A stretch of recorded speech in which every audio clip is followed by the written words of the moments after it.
Lo scontro diretto dà sapore speciale quello con la San Benedettese, perché può veramente determinare uno strappo importante in classifica, anche se poi insomma è presto e nulla è ancora scritto, però. Sì, è chiaro che vincendo questa partita potresti veramente metterli a una distanza importante, anche se poi il campionato non è finito. Però anche è vero che queste partite qui devi cercarle di vincere con grande intelligenza, perché gli scontri diretti non devi perderle, perché poi rimanere 8 punti penso che siano un buon margine, e quindi domani cercheremo di vincerle cercando di non scoprirci, perché loro è una squadra che fuori casa ha fatto più punti di tutti, quindi sappiamo che la loro arma principale è vincere fuori casa. Anche all'andata insomma alla fine la risolse un colpo di testa di Cappelletti, però non fu una partita semplice. E loro, come hanno sempre detto, che puntavano alle zone alte di vincere il campionato, quindi lo sappiamo che è una squadra molto fisica, molto importante, si è arricchita di giocatori importanti nel mercato di gennaio, quindi sappiamo che è una partita molto difficile, però da parte nostra veniamo da una vittoria importante a Vicenza, in un derby molto sentito, giocata secondo me in un modo molto buono nel secondo tempo, e quindi siamo in un buon momento. Sono arrivati i giocatori a darci una mano, rispetto a noi lo sappiamo sono indietro, quindi bisogna avere pazienza per vederli in campo, però la squadra sta bene, ha lavorato bene questa settimana, anche se molti sono stati alternati, chi in infermeria e chi in campo, quindi vedremo domani gli 11 che mi daranno maggiore sicurezza per cercare di vincere questa partita. Alla fine comunque 6 innesti e 2 partenze, quindi voglio dire è stato un mercato tutt'altro che di ritocchi, è stato un mercato di sostanza e di qualità. Sì, è chiaro che se questi 3 giocatori che sono andati via volevano andare via, dobbiamo rimpiazzarli.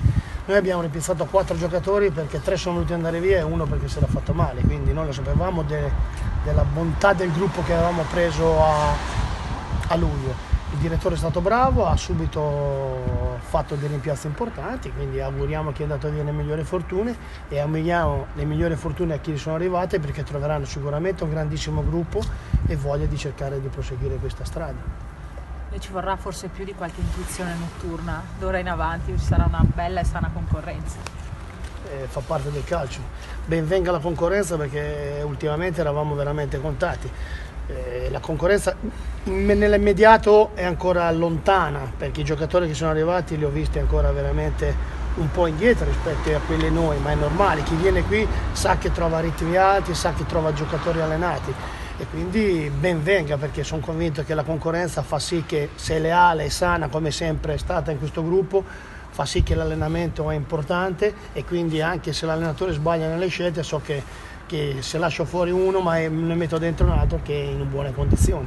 Il Presidente ha fatto un appello anche questa mattina, ha scritto una lettera ai tifosi per chiedere loro di riempire domani lo stadio Euganeo, di farsi sentire, insomma la società ha fatto la sua parte, adesso il pubblico deve rispondere, insomma domani è veramente fondamentale. Sì, e noi a Vicenza abbiamo sentito veramente questo calore che c'è intorno a questa squadra, e quindi abbiamo cercato di dare anche qualcosa di più per cercare di rendere orgogliosi, e l'abbiamo fatto.